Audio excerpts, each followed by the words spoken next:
Ya, shalom sekali lagi semua. Shalom. Saudara-saudara yang paling dikasihi, paling dicintai, paling disayangi oleh Tuhan Yesus. Kita adalah kebenaran Allah di dalam Kristus. Yang mendengar kabar baik. Kalau kita dengar kabar baik, kita dengar Yesus dan karyanya yang sempurna di kayu salib.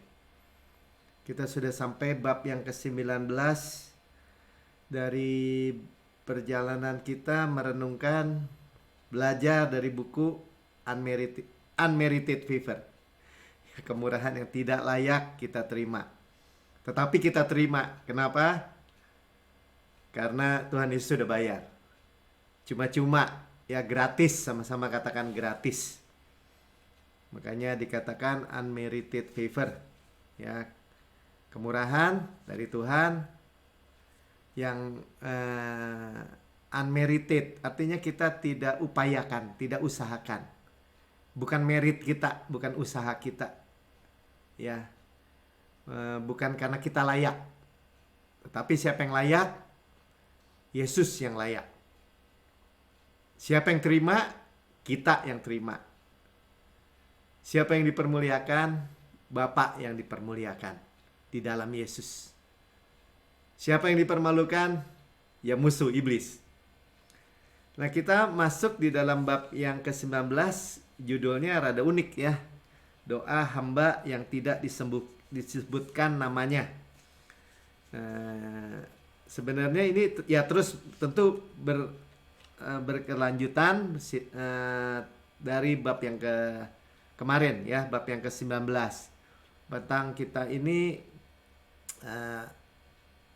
fokus atau memandang, menerima Yesus ya, artinya penuh dengan Yesus, bukan penuh dengan diri. Ya, kita pahami benar-benar bahwa dua kutub yang berbeda, penuh diri atau penuh Yesus. Kita udah tahu penuh Yesus. Ya, dan kalau kita penuh Yesus, artinya kita mengalihkan pandangan kita dari diri sendiri, upaya diri kepada Yesus. Ya, jadi itu cara Tuhan. Kenapa kita mengalihkan dari diri? Karena diri itu ya upaya diri, merit upayanya, usahanya. Merit tuh ya, MERIT itu bahasa Inggrisnya. Tapi kalau unmerited, kita terima aja. Nah, sekarang kita coba mau lebih dalamin. Sebenarnya ketika kita terima, ya seperti judul ini kan, doa. Artinya kita, doa itu kan, kalau di dalam kasih karunia ya, kita di bawah kasih karunia. Doa itu sebenarnya kita berkata gini, Tuhan saya nggak sanggup, tapi Engkau sanggup. Itu artinya doa. Ya tentu komunikasi ya dengan Tuhan. Ya, kita tahu Tuhan mendengar doa kita. Kita tahu Tuhan nggak pernah jauh dari kita, selalu dekat. Tapi ketika kita berdoa, itu intinya itu. Ya, jadi Tuhan mau kita minta, nggak usah malu. Karena ada ayatnya kan, mintalah diberikan padamu, cari engkau mendapat, ketuk bagimu pintu dibukakan. Jadi minta aja. Nah, cara Tuhan itu, ya melalui judul ini tuh, menempatkan kita itu pada tempat yang tepat, di waktu yang tepat.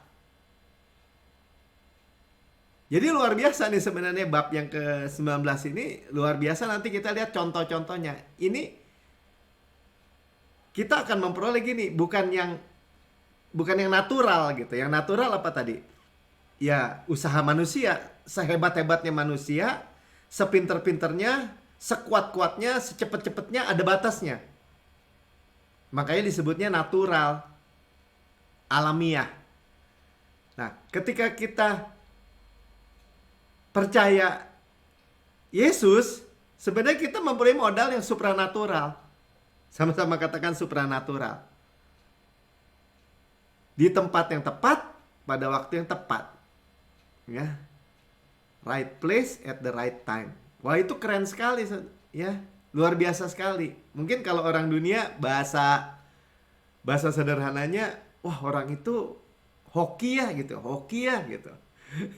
Tapi biasanya kalau pandangan manusia hoki itu ya kayak roda tetap nanti di atas, tapi siap-siap dia. Wah orang itu hidup nggak bisa di atas terus Pak Melki, nanti jatuh, nanti di bawah. Ya kan roda berputar. Jadi dia deg-degan. Saya ingat suatu ketika dulu ada orang ya jemaat lah, bukan di GCB dulu sebelum di GCB ya. Nah, seorang kaya kemudian datang ke rumah, terus dia bilang gini, saya nih tadinya bukan Kristen, sekarang saya jadi Kristen. Kenapa? Saya tanya. Kenapa kok? Ya saya takut kekayaan saya tuh hilang katanya. Jadi dia seolah-olah dia bilang gini, sekarang dia jadi Kristen tuh dia merasa lebih aman gitu. Ya nggak salah sih, orang punya motivasi apa aja. Ada yang mau kesembuhan, ada yang mau ya mau dapat berkat ketika percaya Yesus, ya nggak salah sebenarnya. Tapi salahnya itu sesempit itu sebenarnya. Ya, nah minggu lalu kita udah dengar bagaimana diakhiri dengan Maria, dengan Marta kan. Tuhan Yesus bilang ini kepada Maria, kepada Marta sih, cicinya ya. Marta, Marta, engkau sibuk dan khawatir tentang banyak hal. Tapi Maria memilih yang terbaik, yang tidak dapat diambil daripadanya. Ya, jadi nggak bisa diambil nih, saudara. Kalau saudara nggak serahkan apa yang saya akan ceritakan malam ini, nggak ada yang bisa ambil. Benar-benar nggak ada yang bisa ambil. Tapi kita tuh bisa salah percaya sehingga dicuri sama musuh. Nah, Maria dapat apa? Dia duduk, memandang Yesus, memberi telinga kepada Yesus, kan dengar. Seperti saudara nih sekarang nih, dengar. Nah, Tuhan Yesus bilang apa? Tuhan Yesus pasti cerita kan? Tuhan Yesus pasti cerita tuh ketika Maria duduk dekat kakinya. Bagaimana Yesus itu datang dari sorga. Ya misalnya ya, saya nggak tahu cerita persisnya, nanti kita tanya. Kalau di sorga nanti. Ya, tetapi dia jadi tahu, oh Tuhan Yesus itu Mesias, datang anak domba Allah yang disembelih. Dia itu akan mati buat saya. Dan supaya saya hidup, supaya saya pernah hidup yang kekal. Nah, kira-kira gitu. Makanya Maria itu memiliki kara itu, kara tadi ya. Waktu yang di tempat yang tepat, di waktu yang tepat. Sekali lagi ya, saya ulang-ulang nih supaya saudara kita semua paham. Tempat yang tepat di waktu yang tepat, saudara, itu hoki terus. Ya kan ada orang yang juga bilang gini,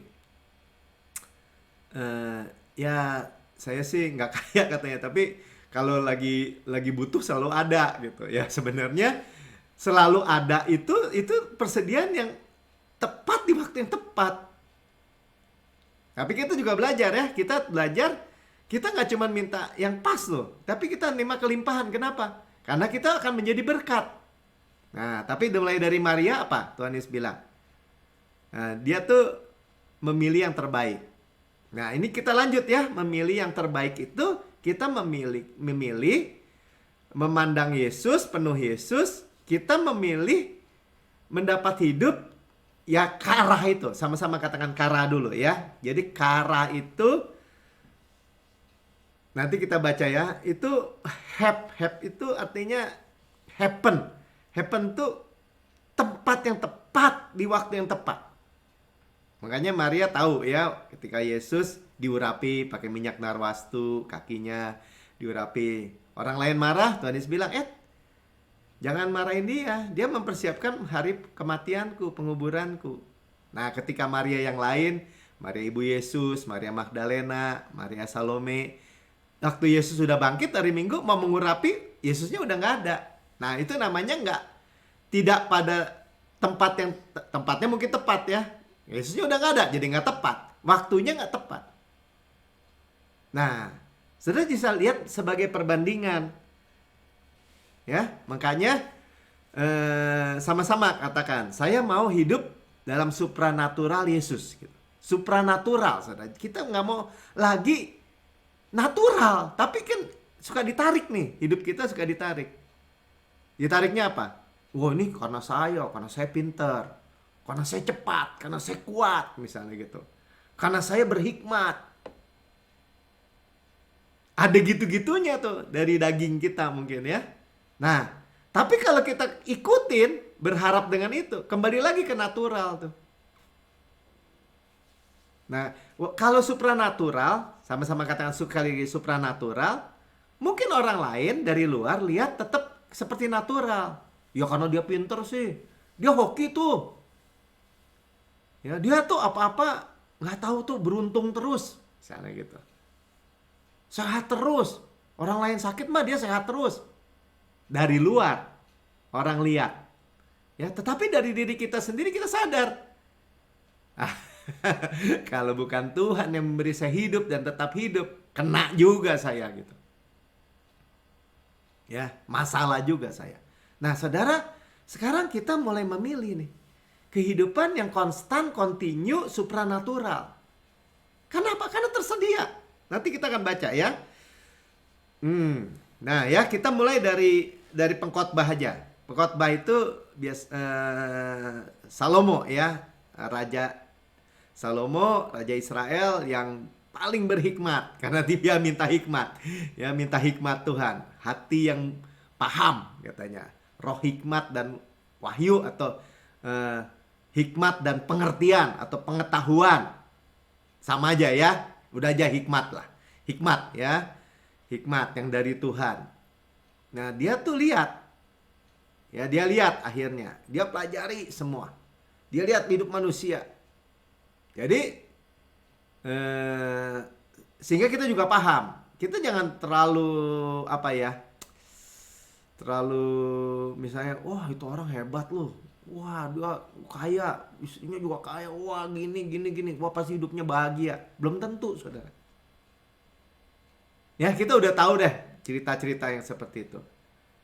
Ya, belum tentu. Ada orang sukses secara publik dia sukses, bintang film, terkenal, kaya, ganteng, atau cantik gitu ya. Wah tenar deh. Tapi kehidupan personalnya, pribadinya, hancur saudara. Keluarganya berantakan gitu. Itu contoh-contoh yang terlalu banyak di dalam dunia nyata ini. Bahkan orang Kristen tuh bisa kayak begitu tuh. Tapi orang Kristen bahasanya dirohaniin. Wah dia tuh hamba Tuhan besar tuh gini. Tapi anak-anaknya narkoba misalnya.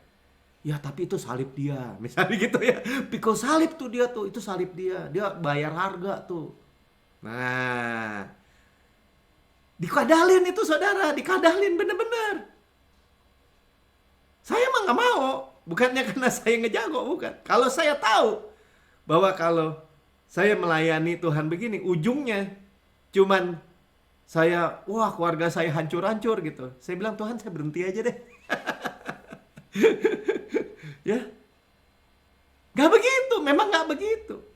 Kalau bukan saya merasa saya hebat. Saya tahu. Kalau saya sampaikan kabar baik ini, yang pertama-tama makan siapa? Ya saya. Yang pertama-tama minum siapa? Ya saya. Sehingga dari dalam hatinya mengalir airan-airan kehidupan. Ya Pak, nggak bisa sombong loh Pak Melki. Jangan bilang begitu loh. Bisa aja loh. Keluarganya berantakan ininya gitu. Jangan sombong. Saya bukan nggak sombong. Saya nggak bisa. Saya udah bilang, Tuhan saya nggak sanggup. Tapi engkau sanggup. Sanggup apa Pak Melki? Ya sanggup harmonisasi keluarga. Jadi ayah pada anak-anak. Anak-anak yang diberkati. Emang ada ayatnya? Ya ada. Anak-anaknya seperti pohon zaitun seiring mejanya. Ya saya aminkan. Kenapa saya terima? Ya karena nggak ada syaratnya. Nggak ada syarat dan ketentuan berlaku kan? Cuma-cuma kan? Ya masa saya bilang gitu, Tuhan saya terima. Tuhan bilang, ntar dulu. Lu minta aja, gue gak kasih lu. Ya gak mungkin. Oh, Tuhan udah kasih. Paham gak maksudnya? Ya pahami ya. Nah, kalau ditanya jadinya, saudara mau hidup yang natural apa yang supranatural? Supranatural ya, tentu saja ya. Supranatural saudara. Bahkan segala aspek, segala dimensi, segala spektrum, segala hal kita udah denger Ya berapa waktu yang lalu juga. Kita mewarisi Kanaan, kita mewarisi dunia. Kita generasi Benyamin. Semua mewah semua, saudara. Nah, tapi dimulai dengan apa? Dengan pengertian yang benar, pandang Yesus terus. Nah, masuk ya Salomo tadi bicara pada dalam Pengkhotbah 9 ayat 11. Lagi aku melihat di bawah matahari bahwa kemenangan perlombaan, the race to racing ya. Kita baru nonton Tokyo Olimpiade kan? Katanya race itu bukan untuk yang cepat. Bayangin, race, lari bukan untuk yang cepat, kata Salomo di pengkhotbah ini. Dia pandang, dia lihat. Oh, bukan buat yang cepat katanya. Saya olahragawan. Maksudnya saya suka olahraga lah ya. Itu bukan hanya yang cepat, yang kuat, yang tekniknya bagus, yang cepat. Kalau dulu di atletik saya tahu yang cepat, yang tinggi, yang kuat. Semakin kuat, semakin tinggi, semakin cepat. Tinggi buat apa? Lompat gala, lompat tinggi misalnya. Lompat lari gawang. Tapi sekali lagi, coba kita. Jadi ini saya mau bilang gini. Nggak mudah daging kita menerima ini. Tapi mau nggak terima? Amin gitu. Bukan yang cepat, kata Tuhan, yang menang. Dan keunggulan, perjuangan, the battle, bahkan peperangan the battle, bukan untuk yang kuat. Nah, kita langsung ingat ya, oh iya ya, waktu Daud lawan Goliat, udah kalah kuat dari mana-mana sama Goliat. Kalah pengalaman, maksudnya Daud sama Goliat ya. Kalah pengalaman, kalah profesional, segala kalah. Tapi menang. Nah, jadi kita mulai paham gini. Oh, maksudnya gini, bukan di dalam dimensi natural, alamiah. Kalau saudara udah nggak cepet, ikut Olimpiade lagi. Lari 100 meter. Saudara larinya 20 detik 100 meter. Mereka 10 detik, ya pasti kalah. Kalau natural. Paham nggak maksudnya? Jadi saudara dibawa oleh Tuhan untuk memiliki gini. Waduh, ketika kita pandang Yesus, supranatural. Settingnya supranatural. Saudara nggak boleh diseret ke sana lagi. Juga roti bukan untuk yang berhikmat. Makan aja roti, kalau di dalam Alkitab saya bicara apa? Makanan kan? Makanan saya bicara apa? Ya kemakmuran lah, kekayaan lah, ya. Orang miskin nggak punya makan. Itu bukan yang berhikmat. The wise. Ya tentu saja bukan hikmat Tuhan, ya hikmat dunia nih. Kekayaan bukan untuk yang cerdas. Ya, kalau ini sering dengar kalau ini. Kalau di sekolah juara satu, yang tukang bandel, yang main aja, yang nilainya jelek, sekarang jadi pengusaha lebih kaya. Sering dengar gitu ya. Yang pintar jadi pegawai doang. Enggak juga ya. Ya, artinya luar biasa ya. Dan karunia bahkan, favor. Nah, saudara kalau mau dapat favor, kemurahan yang tidak layak itu, pakai, ini karena saya pintar nih Tuhan pilih saya nih. Saya S2 nih, dari ITB nih. Tuhan bilang, gue gak butuh lu. Gak begitu ceritanya. Bukan untuk yang cerdik cendikia. Ya, bukan untuk yang cerdik cendikia. Karena, sama-sama baca. Waktu dan nasib dialami mereka semua. Ya, nah, gak enak ya katanya nasib gitu ya. Waktu dan kesempatan sebenarnya. Time and chance. Waktu dan kesempatan dialami mereka semua. Nah, kalau udah bicara waktu dan chance, kalau dulu main apa tuh? Main monopoli ya. Ada kartu kesempatan gitu kan. Pasti buka, dapat duit gitu. Atau masuk penjara bahkan. Chance-nya bisa negatif, bisa positif. Tapi kalau dibilang waktu dan kesempatan dari Tuhan, itu kara. Ya, kesempatan itu pada tempat yang tepat. Waktu pada waktu yang tepat. Dan kita sekarang sudah paham bahwa semuanya itu, kalau yang dari Tuhan itu, yang ada adalah baik dan baik. Bukan yang buruk dibaik-baikin, bukan. Ya, benar-benar baik. Sama-sama katakan benar-benar baik. Amin. Ya. Jadi kita memiliki keunggulan supranatural. Sama-sama katakan kita memiliki keunggulan supranatural. Karena nggak mungkin, saudara, Kalau masih kecepatan kita, mengandalkan kekuatan kita atau kepintaran kita, kecerdasan kita, kecerdikan kita. Hari-hari ini kita sedang melihat ya bagaimana lawan virus segede kutu aja. Kalau virus lebih nggak segede kutu ya. Terbang di udara aja banyak yang kalah. Banyak yang mati. Ya. Jadi hidup ini seperti race, seperti tadi ya, balap. Race. Bukan untuk yang cepat kata Tuhan. Seperti perang. Bukan untuk yang kuat kata Tuhan. Buru roti, ya saya mah asal ada makanan deh, ada roti, ada makanan, ada beras. bukan untuk yang pintar Tuhan bilang tadi. Ya, bukan untuk orang yang berhikmat bahkan. Kekayaan. Bukan untuk orang yang cerdas. Ya, bahkan kemurahan. Nah, jadi gini. Sekarang kita dengan satu ayat ini kita bilang gini. Saya mau hidup di bawah kemurahan Tuhan dong Pak Melki. Saya juga. Saya hanya bersandar pada kemurahan dan kebaikan Tuhan. 100%. Ya. Tapi bukan untuk yang cerdik-cerdik ya. Merasa hebat, merasa pintar gitu. Bukan. Sekali lagi.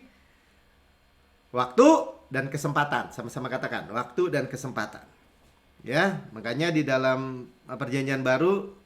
Rasul Paulus sampaikan di dalam 1 Korintus 1 ayat 26. Ya. Sama-sama katakan ini cara Tuhan. Supranatural. Ini buat saya. Kalau Tuhan bilang ini, bukan untuk yang cepat, bukan untuk yang pinter, bukan untuk yang bijak, bukan untuk... Nah, nanti kita baca ya, bukan untuk yang terpandang bahkan, bukan untuk yang memiliki pengaruh, ya. Itu berarti apa? Kita keserok semua gitu. Keserok tuh maksudnya kita bisa qualified semua. Ya. Saya qualified bilang. Di dalam Kristus tentu saja ya. Karena kekurangan kita Tuhan yang bayar. Saya bacakan ya. Ingat saja kata Tuhan gini. Ingat nggak katanya? Coba kamu ingat. Saudara-saudara, bagaimana keadaan kamu ketika kamu dipanggil? Menurut ukuran manusia, point of view manusia, menurut pandangan manusia, menurut penilaian manusia, tidak banyak orang yang bijak. Nggak banyak orang yang wise tadi kan. Wise man gitu ya. Wah ini orang bijak nih. Orang pinter nih. Ya saya ingat kemarin ngobrol-ngobrol karena dari uni kecil sama anak-anak ITB gitu ya. Saya bagikan aja. Saya baru bagikan dikit nih. Yang penting misalnya dia bicara kesehatan gini-gini. Yang penting kita nih memiliki percaya yang benar gitu ya. Jangan ini percaya yang salah. Wah si Melki mau udah pokoknya dianggapnya saya mah udah bodoh aja dah kayak begitu pemikiran. Nggak bisa. Kemarin saya gini. Nggak bisa cuma percaya doang tuh. Nah ya. Jadi menurut point of view manusia kita ini bodoh semua ini jadinya. Tidak banyak orang yang berpengaruh, tidak banyak orang yang terpandang. Ya, jadi pertama nggak banyak orang yang wise ya yang pinter lah gitu. Mungkin sekolahnya saudara bilang gini, saya sekolahnya nggak begitu tinggi atau nggak tinggi lah, nggak sekolah lah. Ya Daud juga nggak sekolah ya, tapi jadi raja. Sekolahnya di padang sama kambing domba, diajarin sama Tuhan. Bukan saya bilang saudara nggak perlu sekolah, jangan dibalik-balik ya. Kalau saya bilang sama anak saya sekolah, wah Pi SMK aja Pi cukup Pi, kan bisa kerja. Ya jangan saya bilang, by grace papa kamu bisa, kamu sekolah minimal sarjana, sekolah S2 silahkan, mau S3 silahkan. Ya, artinya itu fasilitas supply juga, jangan dibalik maksud saya. Tidak banyak orang berpengaruh, artinya apa? Dia mah ininya koneksinya banyak. Wah dia koneksi jenderal juga banyak, koneksi polisi, koneksi menteri. Saudara, Yusuf nggak punya koneksi juga kalau kita lagi baca unmerited favor ini ya. Nggak punya bapak, nggak punya ibu, nggak punya saudara bahkan. Nggak punya uang di deposito. Tapi dia punya apa? Kita ingat ya, punya Tuhan menyertai. Nah itu, nanti kita ngerti ya bahwa Tuhan yang menyertai itu, Tuhan itu sebagai hikmat buat kita, sebagai kebenaran, sebagai kudusan, penebusan. Nah lihat ya, kita melihat ya, lihat kehidupan itu. Tidak banyak orang terpandang. Artinya apa? Ya nggak punya orang tua yang punya posisi, mungkin kedudukan sosial yang tinggi. Ya, bagi dunia mah lemah. Ya. Jadi, tapi sistem dunia itu sistem merit. Nah, tadi kan judul bukunya unmerited. Kalau sistem merit, sistem apa? Hanya untuk yang cepat, hanya untuk yang kuat, hanya untuk yang pinter. Yang lemah mah habis sudah, dihinakan udah. Nah, ayat 27-nya kita baca. Ayo baca sama-sama. Tetapi apa yang bodoh bagi dunia, dipilih Allah untuk memalukan orang yang berhikmat. Wow, ya. Jadi saudara gini, memang terimalah. Artinya implikasinya daripada kita percaya kasih karunia. Bukan jadi bodoh terus ya. Saya nggak bilang kita nih bodoh terus gitu. Bukan ya.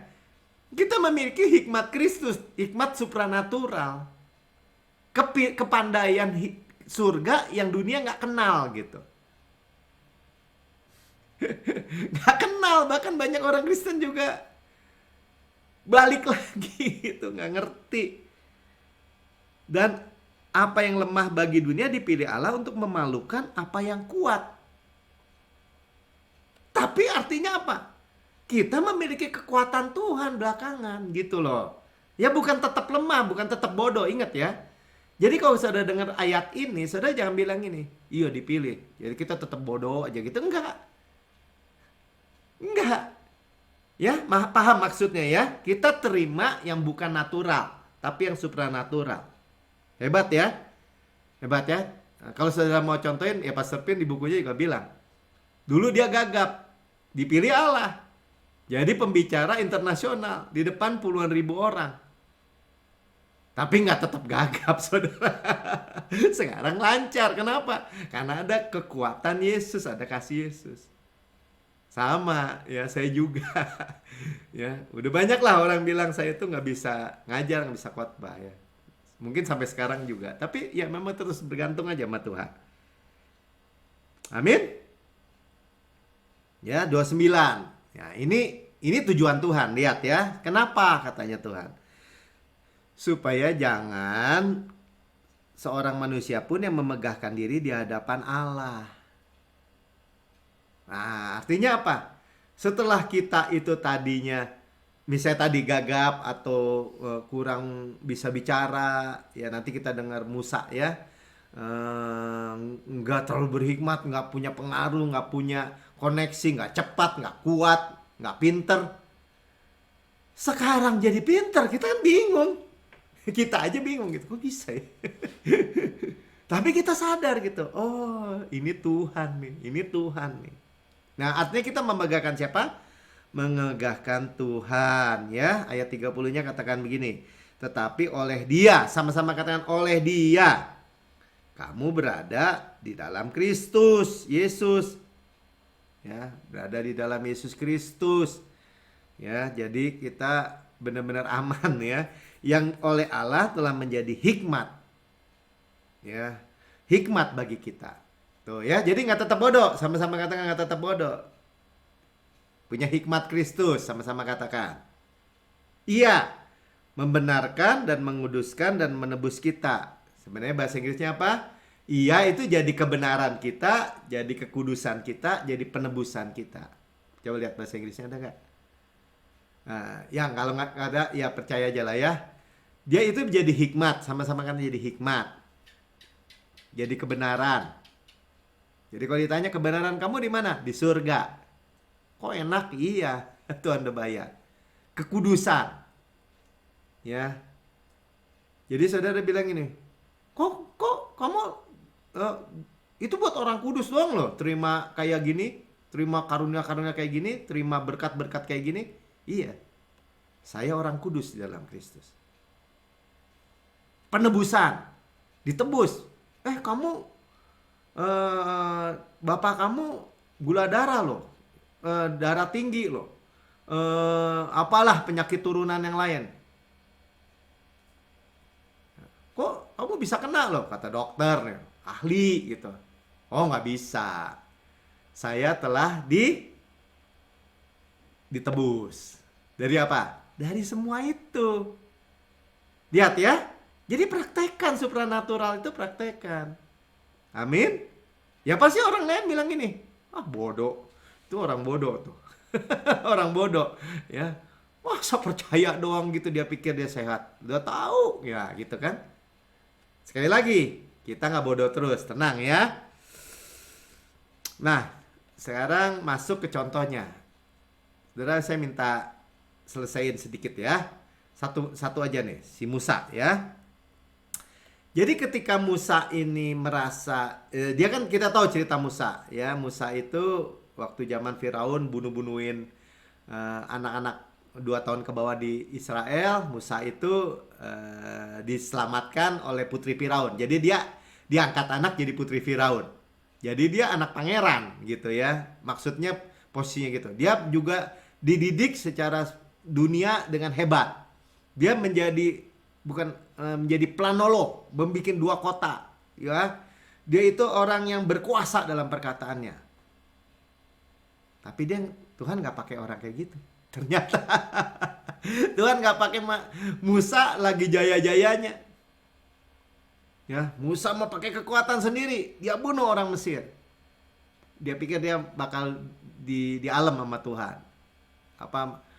Membunuh orang Mesir. Nggak bisa dia kuburin. Satu orang Mesir aja dia nggak bisa kuburin. Nah, kita baca ya. Keluaran 4 ayat 10. Lalu kata Musa kepada Tuhan, ah Tuhan, setelah dia lari. Bunuh orang Mesir, dia lari. Kemudian 40 tahun kemudian baru Tuhan datang. Tuhan bilang, Musa, sekarang bebaskan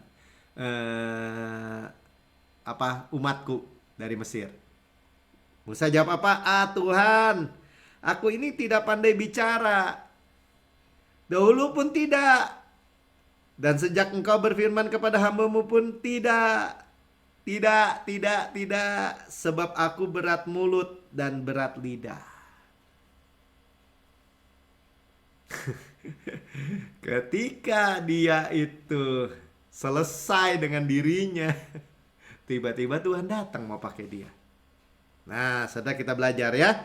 Jadi ketika 40 tahun pertamanya Tuhan nggak bisa pakai. Padahal dia seorang pangeran Mesir yang dihormati, yang dikagumi, berkuasa.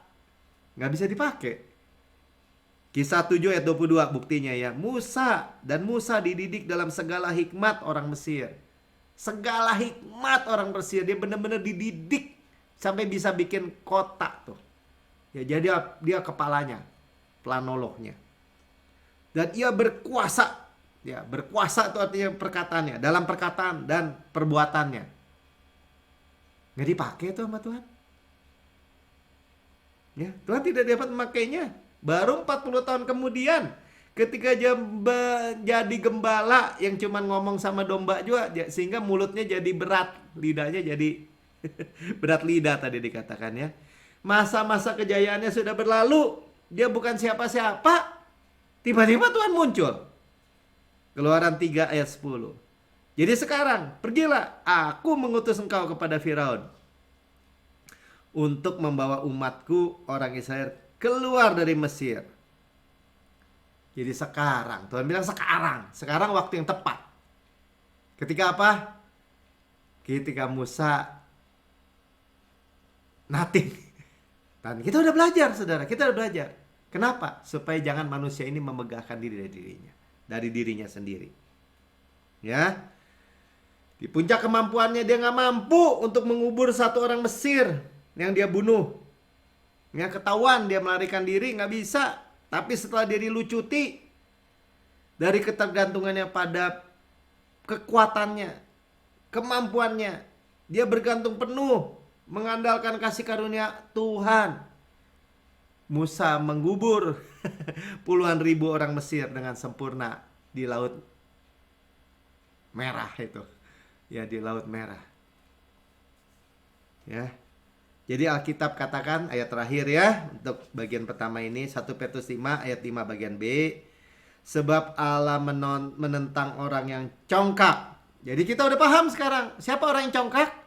Mengandalkan kecepatan, kekuatan, kegagahan, kecerdasan, kepintaran diri. Ya, makanya kita nggak begitu, tetapi mengasihani atau bahasa Inggrisnya memberikan grace, memberikan kemurahan orang yang rendah hati. Jadi kita udah dapat kuncinya. Rendah hati gimana? Ya doa. Doanya apa? Tuhan, saya tidak sanggup, tetapi Engkau sanggup. Jangan berhenti sampai Tuhan, saya tidak sanggup ya. Tuhan, saya tidak sanggup. Kenapa? Tetap melihat diri sendiri tuh kalau gitu. Kan Tuhan, saya nggak sanggup, saya mau cacing Tuhan. Saya mah debu tanah, saya mah semut, saya mah aduh kutu Tuhan, nggak ada apa-apanya. Nah, kelihatannya bagus ya. Itu rendah diri. Kenapa? Tetap melihat diri. Tetapi Tuhan, saya nggak sanggup, tetapi Engkau sanggup. Itu yang Tuhan mau. Itulah kerendahan hati yang benar di bawah kasih karunia. Ya, saya berdoa saudara semua memahami, menerima apa yang Tuhan sampaikan malam ini. Tuhan Yesus memberkati.